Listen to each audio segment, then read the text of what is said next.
Indonesia kaya akan sumber daya laut. Bahkan dulu kala Nusantara ini disebut sebagai negara bahari, bangsa yang hidup dari laut. Menurut data dari Kementerian Kelautan dan Perikanan atau KKP, bahwa potensi kekayaan laut Indonesia hampir mencapai 20.000 triliun per tahun. Namun total potensi ekonominya sebesar 1,33 triliun US dollar atau setara dengan 19.950 triliun apabila dikalikan dengan kurs 15.000. Oke lah, saya tidak akan bahas tentang kekayaan laut yang ribuan-ribuan itu. Saya hanya akan bahas soal potensi mikroalga. Ini hanya sebagian kecil dari kekayaan sumber daya laut kita. Informasi ini hanya berdasarkan analisis, pengamatan, dan juga deskripsi. Anda tidak harus percaya, namun Anda harus mengetahuinya. Sudah siap? Mari kita mulai. Apa itu mikroalga? Jadi mikroalga adalah ganggang mikroskopis, bersel tunggal yang mungkin ada secara mandiri atau berkoloni. Mikroalga merupakan mikroorganisme fotosintetik yang memanfaatkan karbon dioksida dan juga sinar matahari untuk membentuk biomasa dan juga menghasilkan sekitar 50% oksigen di atmosfer. Jenis mikroalga ada 4 macam, yang diantaranya diatom, ganggang hijau, ganggang emas, dan juga ganggang biru. Di Indonesia, hampir semua perairan ada mikroalga ini. Ini juga nempel pada permukaan rumput laut. Lantas untuk apa mikroalga itu? Mikroalga digunakan sebagai sumber energi alternatif yang bisa diolah jadi biofuel generasi ketiga, termasuk biodiesel, biogas, biohidrogen, dan juga bioetanol. Pada November 2021, Honeywell Technology mengumumkan bahwa teknologi UOP Ecofining berhasil mendukung penerbangan jet pertama di dunia yang menggunakan bahan bakar mikroalga. Nah kan, lebih baik gunakan mikroalga untuk biofuel pengganti LPG kebutuhan rumah tangga daripada gasifikasi batubara yang menjadi dimethyl ether atau DME yang merusak lingkungan dan tidak membuat rakyat Kalimantan dan juga Sumatera kaya juga. Yang makin kaya malah konglomerat pemilik konsesi tambang termasuk abangnya Pak Erick Thohir. Oke lanjut, bahkan bioplastik dihasilkan dari alga loh. Nah keren kan? Kita bisa punya kemasan akrab lingkungan yang tidak ada efek rumah kaca yang bisa bikin bumi memanas. Mikroalga juga digunakan oleh industri farmasi untuk memproduksi vitamin A, B1, B2, B6, B16, CE, nikotinat, biotin, asam folat, dan juga asam pantotenat. Lebih separuh massa farmasi adalah vitamin berkualitas tinggi dari alga karena kandungan protein otobioreaktor alga di atas 50%. Maka bagus untuk bahan baku industri, makanan, hewan berkualitas tinggi atau premium. Juga digunakan untuk pengolahan air limbah yang bisa langsung diminum. Mikroalga juga digunakan dalam industri minuman ringan pengganti soda.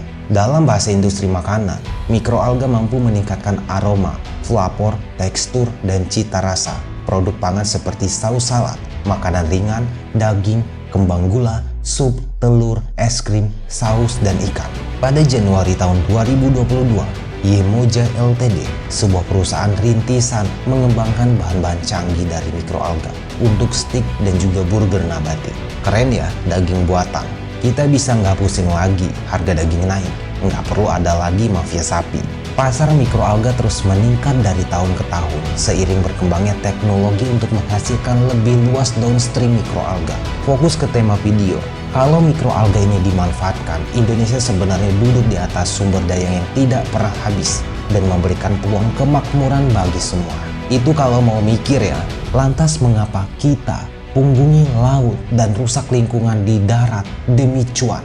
Mikir dong, itu karena kita membangun tidak berbasis riset. Makanya jangan kaget. Walaupun lebih 70 tahun kita merdeka, masih saja kita membahas omong kosong, membahas politik dan juga terpolarisasi. Kita tidak bernegara dengan akal sehat. Anggaran riset kita hanya 0,28% dari PDB. Padahal pembangunan ilmu pengetahuan dan teknologi masuk dalam program prioritas pemerintah. Pasalnya, ilmu dan pengetahuan akan mempengaruhi rencana pembangunan jangka menengah nasional. Menurut UNESCO Skills Report, The Race Against Time for Smart Development, 8 dari 10 negara di dunia ini sama dengan Indonesia, yaitu alokasi anggaran nasional untuk riset atau Gross Domestic Expenditure on R&D atau GERD di bawah 1% dari PDB. Makanya jangan kaget, sebagian besar negara di planet bumi ini hidup serba bergantung sains, dengan segelintir negara yang dengan anggaran riset di atas 1%. Ketergantungan apa saja, mulai dari masalah sosial, budaya, politik, dan teknologi jadi follower buta. Saya ambil contoh China. Tahun 2012, GERD mereka sudah di atas 1%, yaitu 1,91%. Tahun 2021 sudah mencapai 2,44% atau setara 2,8 triliun yuan, sekitar 400 miliar dolar Amerika Serikat. Anggaran itu 2 kali dari APBN kita, lebih besar dari anggaran GERD Eropa. Memang raksasa. Perhatikan, ketika mereka bicara tentang national growth, maka basicnya adalah berapa anggaran dan R&D yang dikeluarkan. Bandingkan dengan negara kita, national growth basicnya adalah konsumsi. Jelas beda sekali mindsetnya, tentu beda juga hasilnya. Jadi kita tidak usah mikir jauh-jauh kenapa China lebih maju dari Indonesia, padahal kekayaan alamnya lebih unggul Indonesia. GERD Indonesia terendah di antara negara ASEAN. Memang desain pembangunan tidak bertumpuk pada riset. Berdasarkan perhitungan GKI atau Global Knowledge Index, Indonesia nomor 81 dan komponen R&D menjadi yang paling buruk di posisi ke-115. Ya, kita lebih mengandalkan kepada sumber daya alam. Tidak ada desain jangka panjang, penguasaan teknologi dan juga kemandirian. Dari sejak era Soeharto sampai kini era reformasi, malah Indonesia masuk era deindustrialisasi. Ketergantungan impor sangat tinggi, riset semakin terabaikan. Makanya jangan kaget bila segelintir orang tanpa kerja banyak dan memeras otak bisa kaya raya dari sumber daya alam. Jangan kaget pula bila oligarki terbentuk begitu saja. Politik kita adalah politik feodal. Kesimpulannya, arahkan desain pembangunan berbasis riset. Tingkatkan anggaran riset setidaknya 1% dari PDB. Beri insentif pajak kepada korporat yang mengeluarkan anggaran riset bagi bisnisnya untuk program inovasi dan alih teknologi.